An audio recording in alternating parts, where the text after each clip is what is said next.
தனியார் நிகழ்ச்சியில் முதலமைச்சர் ஒரு கேள்வி கேட்கும்போது தமிழ்நாட்டில் கூட்டணி ஆட்சி அப்படிங்கிறது தமிழ்நாட்டுக்கு ஒத்து வராது, அது காங்கிரஸ்காரர்களுக்கும் தெரியும் அப்படிங்கிற மாதிரி சொன்னார். இப்போ ரெண்டு விஷயம் புரிஞ்சுக்கினாங்க. எங்கள் கட்சிக்கு ஒரு கருத்து, ஒவ்வொரு கட்சிக்கு ஒரு கருத்து. எங்கள் கட்சி தலைவர்கள் அவருடைய கருத்தை சொல்றாங்க. மாண்புமிகு முதலமைச்சர் அவருடைய கருத்தையும் கட்சியுடைய கருத்தையும் தமிழ்நாட்டில் என்ன நாட்டு நடப்புன்றதை பற்றி சொல்லியிருக்காரு.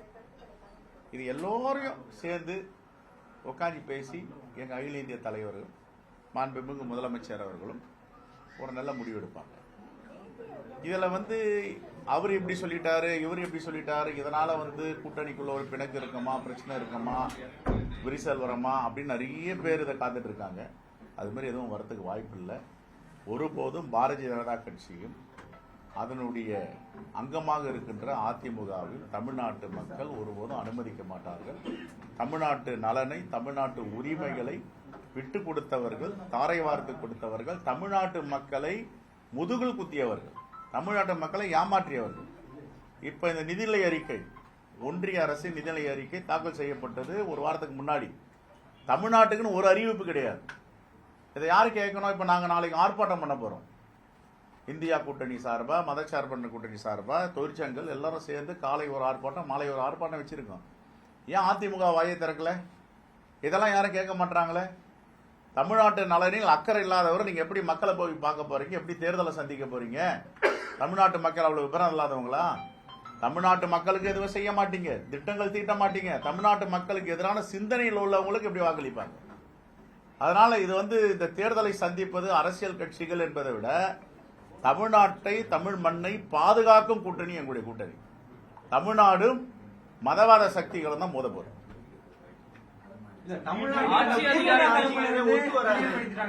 ஆட்சியில் பங்கு இல்லை அப்படின்னு தேசிய தலைமை எப்போது இந்த பிரச்சனைக்கு ஒரு முற்றுப்புள்ளி எங்க தலைமை பேசுவாங்க, ரெண்டு பேரும் பேசுவாங்க. அதுல ஒன்றும் பிரச்சனையே கிடையாது. இந்த ஆட்சி அதிகாரத்தில் பங்கு அப்படின்ற இறுதி முடிவை முதலமைச்சர் தான் எடுக்கணும்னு ஏற்கனவே நீங்களே வலியுறுத்தி இருந்தீங்க. அவர் தெரிவிச்சிட்டாரு தமிழ்நாட்டுக்கு இது ஒத்து வராது அப்படின்னு. அப்போ அந்த அஜெண்டாவை க்ளோஸ் பண்ணதா? சரி, இப்ப என்ன ஆயிடுச்சு இதுல? கேக்குறேன், இதுல என்ன பிரளயம் ஏற்பட்டு போச்சு சொல்லுங்க. இல்ல இதுல ஒரு நிர்வாகிகள் என்ன எழுதுறாங்கன்னா 2006-11 நமக்கு அந்த வாய்ப்புகள்லாம் இருந்துச்சு, அதுக்கு முன்னாடியும் ஒரு சமயங்கள்ல வந்துச்சு, ஆனா பயன்படுத்தாம விட்டுட்டோம்னு சொல்றாங்க. கரெக்ட். 2006 நான் தமிழ்நாட்டு காங்கிரஸ் கமிட்டி தலைவரா இல்ல. அப்ப யார் இருந்தாங்களோ அவங்க கிட்ட கேட்டீங்கன்னா அது சரியான விடை கிடைக்கும். எல்லா கேள்விகளும் இந்த ஒரு மைய கேள்வி நோக்கி தான் நகருது. என்ன அப்படின்னா இந்த ஆட்சியில் பங்கு அப்படிங்கிற விஷயத்த முதல்ல முன்மொழிஞ்சது பேசினது வெரி வெரி சிம்பிளுங்க. இதை போய் ரொம்ப காம்ப்ளிகேட் ஆக்கிடாதீங்க. ஒருவர் கேட்கிறார், இன்னொருவர் தமிழ்நாட்டுக்கு உகந்ததில்லைன்னு சொல்றாரு. எங்க தலைமையும் தமிழ்நாட்டுடைய தலைமையும் சேர்ந்து பேசி இதற்கு ஒரு தீர்வு காண்பார்கள். இதனால என்ன பிரச்சனை இருக்கு? எல்லோருக்கும் பேச்சு உரிமை இருக்கு, எழுத்துரிமை இருக்கு, கருத்துரிமை. அவங்கவுங்க கருத்தை அவங்கவுங்க சொல்றாங்க. ஆனா முடிவு பண்ண வேண்டியவங்க யாரு? தமிழ்நாட்டு தலைமையும் தேசிய தலைமையும் முடிவு பண்ண போகுது.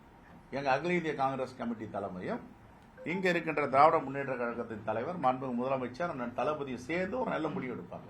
இதனால உடனே சொல்லிட்டாரு இப்படியா, இடது பக்கமா, வலது பக்கமா, பின்புறமா, எப்படி இதெல்லாம் இந்த ஸ்பெகுலேஷன்லாம் தயவு செய்து மீடியாவில் உருவாக்காதீங்க. இது தமிழ்நாட்டு மண்ணை காப்பதற்கான தேர்தல். ஏன்னா அஇஅதிமுகவும் பாஜகவும் தொடர்ந்து பேசி வர விஷயம் என்ன அப்படின்னா, இந்தியா பிளாக் கூட்டணியில காங்கிரஸ் திமுகவுடைய கூட்டணியானது ஒரு பிளவுல தான் இருக்கு, இன்னும் முடிவுக்கு வரல. ஏன் அது என்னன்னா, அவங்க பார்வை என்னன்னா, பாஜகவுடைய பார்வை பிளவுபடுத்தியே பழக்கப்பட்டவர்கள் பிளவுன்னு தான் சொல்லுவாங்க. சிக்கலிலேயே வாழ்ந்து கொண்டவர் சிக்கல் தான் சொல்லுவாங்க. பாத்தியா என்ன சொன்னார் ஆரம்பத்துல? கரூர் சம்பவத்தை பத்தி நீங்க என்ன சொல்றீங்கன்னு கேட்கிறாங்க. என்ன சொன்னார் எடப்பாடி பழனிசாமி அவர்கள்? விசாரிச்சிட்டு இருக்காங்க, உண்மை வெளியே வரும், எல்லாம் விசாரிக்கிறாங்கல்ல அப்படின்னு சொன்னாரா இல்லையா? அதுக்கப்புறம் என்ன பண்ணாரு? பாத்தியா தாவேகா கூடி பறகுது, வந்துருச்சு, காலம் கணைஞ்சு போச்சு, பழம் நழுவி பாலில் விழுந்து போச்சு, எல்லாம் சொன்னாரா இல்லையா? இப்ப என்ன சொல்றாரு? ஊழல்வாதி, நீங்க திரைப்படத்துல இவ்வளவு ஊழல் பண்ணிருக்கீங்க, நீதிமன்றமே சொல்லிருச்சு. ஒரு மனிதனுக்கு எத்தனை வாய் இருக்கும், எத்தனை முகம் இருக்கும்? நாங்க அப்படிலாம் பேச மாட்டோம். எங்க கூட்டணி இன்டாக்டா இருக்கு, பேச்சுவார்த்தை எங்களுடைய அகில இந்திய தலைமை இவங்களும் பேசிட்டு இருக்காங்க. ஒரு நல்ல முடிவு இருக்கும். நேற்றுக்கு நாங்க சொன்னோம், காலதாமதமாகுது. எங்களுடைய தோழர்கள் தலைவருடைய கருத்தை புதுடெல்லியில உங்களை மாதிரி தொலைக்காட்சி தோழர்கள்லாம் கேட்கும் போது சொன்னோம், நீண்ட நெடிய நாட்கள் தேவைப்படுது. ஏன்னா ஒரு சாதாரண சக்தி எவனா ஜனநாயக சக்தின்னா நம்ம அவளை ஈஸியா வந்து எளிதாக எதிர்கொள்ளலாம். இது உண்மையே இல்லாத ஒரு சக்தி, என்ன பேச போகுதுன்னு தெரியாது, உண்மைக்கு புறம்பா பேசும். ஒரிசாவுக்கு போனா தெரியுமா, ஒரிசாவுடைய கஜனா சாவி யாருக்கிட்ட இருக்கு, ஒரு தமிழங்கிட்ட இருக்குன்னு பேசுவார். பீகாருக்கு போனா பீகாருடைய தொழிலாளர்கள்லாம் தமிழ்நாட்டில் எவ்வளவு சித்திரவதைப்படுறாங்க தெரியுமா அப்படின்னு பேசுவார். 2 முகம். 3வது முகம் மலேசியாவில் போய் பேசுறாரு.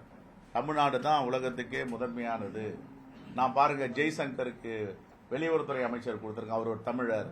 நிர்மலா சீதாராமனுக்கு நிதி அமைச்சர் 9 பட்ஜெட் போட்டாங்க, அவர் ஒரு தமிழர். ராதாகிருஷ்ணன் அவர்கள் துணை ஜனாதிபதி, அவர் ஒரு தமிழர். முருகன் அவர் ஒரு தமிழர். இதெல்லாம் ஊருக்கு ஏத்த மாதிரி, நாட்டுக்கு ஏத்த மாதிரி பேச தெரிஞ்சவங்க. யார் யாரெல்லாம் எப்படிலாம் வந்து மாழை வலையில சிக்க வைக்கணுமோ அதில் சிக்கி இருப்பது தான் இப்போ அதிமுக. எங்களை பொறுத்த வரைக்கும் இந்த தேசத்தை பாதுகாப்பதற்கும், தமிழ்நாட்டு மண்ணை பாதுகாப்பதற்கும், தமிழ்நாடுடைய கலாச்சாரம், கலை, பண்பாடு, இலக்கியம் எல்லாத்தையும் பாதுகாப்பு பெட்டகம் கூட்டணி. அதனால எங்களுக்குள்ளேயே பேசி நாங்கள் தீர்த்து கொள்வோம். பிரச்சனை எதுவுமே கிடையாது. இதை இவர் சொல்லிட்டாரு அவர் சொல்லிட்டாரு அப்படின்றது பெருசாக்க வேண்டாம். தேங்க்யூ. நாங்க அது மாதிரி ஆலோசனை ஒரு நிமிஷம், நாங்க ஆலோசனையே சொல்ல அறவேக்காட்டுத்தனமா யாராவது பேசுறாங்கன்னா நான் பதில் சொல்ல முடியாது. அது இது அறவேக்காட்டுத்தனம் தான் சொல்லணும். நான் எங்கெங்க பேசினேன்?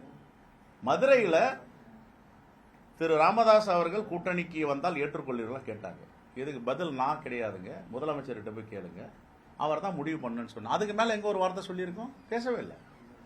உடனே ஒரே ஒரு தொலைக்காட்சி வந்து அதை திருச்சி போடுறாங்க. உடனே அதை பார்த்துட்டு ஒருத்தர் கண்டனம், ஒருத்தர் என்ன இது, என்ன நியாயம் இருக்கு அதுல? அதனால நம்ம வந்து நல்லதே தான் தெரியும். ரைட். இந்தியா கூட்டணி தலைவர்கள் கலக்கத்துல இருக்காங்க அப்படின்னு சொல்லிட்டு அன்புமணி அவர்கள் சொல்லியிருக்காரு. திமுக இந்தியா கூட்டணி தலைவர்கள் எல்லாத்தையுமே வந்து ஒரு மதிப்பது இல்லை அப்படிங்கிறது பேசியிருக்காரு. அவர் தான் கலக்கத்தில் இருக்காரு, தந்தை கிட்ட கலக்கத்தில் இருக்காரு, கட்சியில கலக்கத்தில் இருக்காரு, தேர்தல் ஆணையத்தை கலக்கினா என்ன நடக்க போகுதுன்னு தெரியாது. இன்னும் அதுக்கு மேல நிறைய கலக்கங்கள்லாம் இருக்கு. நாங்க எந்த கலக்கமும் இல்லை. இந்த மண்ணை நேசிப்பவர்கள், தேசத்தை நேசிப்பவர்கள். இது வந்து ஒரு நாள் 140 ஆண்டு கால வரலாறு சிறப்பு மிக்க கட்சி காங்கிரஸ் பேரியக்கம். அதிகாரத்துக்கு மட்டும் ஏற்படுத்தப்பட்ட கட்சி இல்லை. இந்திய தேசத்தை ஒற்றுமையாக எல்லா மக்களுக்குமான தேசமாக இருக்க வேண்டும் என்று ஒரு கட்டமைப்பை ஏற்படுத்திய கட்சி காங்கிரஸ் பேரியக்கம். காங்கிரஸ் பேரியக்கத்திற்கு நிறைய வந்து பொறுப்புகளும் மக்களை பாதுகாப்பதற்கான வாய்ப்புகளும் இருக்கு. ஓகே. முதலமைச்சர் எப்ப சார் சிஎம் எப்ப சொன்னீங்க? டெல்லியில மீட்டிங் நடந்தது, சிஎம் பாக்குற மாதிரி இருந்தது. என்ன வெகு விரைவில் சந்திப்போம். கண்டிப்பா சந்திப்போம். ஒத்து வராது அப்படிங்கிறதுல நீங்க உடன்படுறீங்களா சார்? கூட்டணி ஆட்சி என்பது தமிழ்நாட்டிற்கு ஒத்து வராது அப்படின்னு முதலமைச்சர் சொல்றாரு. அது சரியான? நான் தான் திருப்பி சொல்றேன். தமிழ்நாடு காங்கிரஸ் கமிட்டி, இந்திய தேசிய காங்கிரஸ், எங்களுடைய அகில இந்திய தலைவர்களுக்கு அதிகாரத்தை கொடுத்துட்டோம். நீங்க தேர்தலை எங்களுக்கு பேசி முடிச்சு கொடுங்கன்னு. இந்த பேச்சுவார்த்தை அகில இந்திய தலைமை தான் முடிவெடுக்கும். அகில இந்திய தலைமையும் தமிழ்நாட்டுடைய தலைமையும் பேசி முடிவெடுப்பாங்க. எத்தனை முறை சொல்றது? இதை நான் கருத்து சொல்றதுக்கு என்ன இருக்கு? அந்த டிமாண்ட் தேசிய தலைமை வைக்கிறதுக்கு வாய்ப்புகள் இருக்கா சார்? கூட்டணி ஆட்சி அந்த யூகங்களுக்கு எல்லாம் பதில் சொல்ல முடியாது. முடிவுக்கு கண்டிப்பா எங்க அகில இந்திய காங்கிரஸ் கமிட்டி என்ன முடிவு எடுக்குதோ தமிழ்நாடு காங்கிரஸ் கமிட்டி முழு ஒத்துழைப்பு கொடுக்கும். அக்செப்ட் பண்ணிக்கலாம். தேசிய தலைவர்கள் சொல்றாங்க விஜயோட கூட்டணி வச்ச கேரளா மாதிரி மாநிலங்கள்ல நம்மளுக்கு கொஞ்சம் நல்லா இருக்கும், அதை யோசிக்கலாம். எனக்கு தெரியல அதெல்லாம். ரைட். 1,26,00,000 மனங்களை வென்ற தந்தை டிவி யூடியூப் சேனல். தவிர்க்க முடியாத தம்ப்நெயில்ஸ், கலக்கலான கான்டென்ட்ஸ். நீங்களும் இந்த குடும்பத்தில் இணைய இப்பவே சப்ஸ்கிரைப் பண்ணுங்க. அசுரபலம் கொண்ட எங்கள் டிஜிட்டல் கரங்களில் உங்கள் விளம்பரங்களை சேர்க்க வாட்ஸ்அப் பண்ணுங்க. 8939888378. Email advtthanthitv@dttv.in.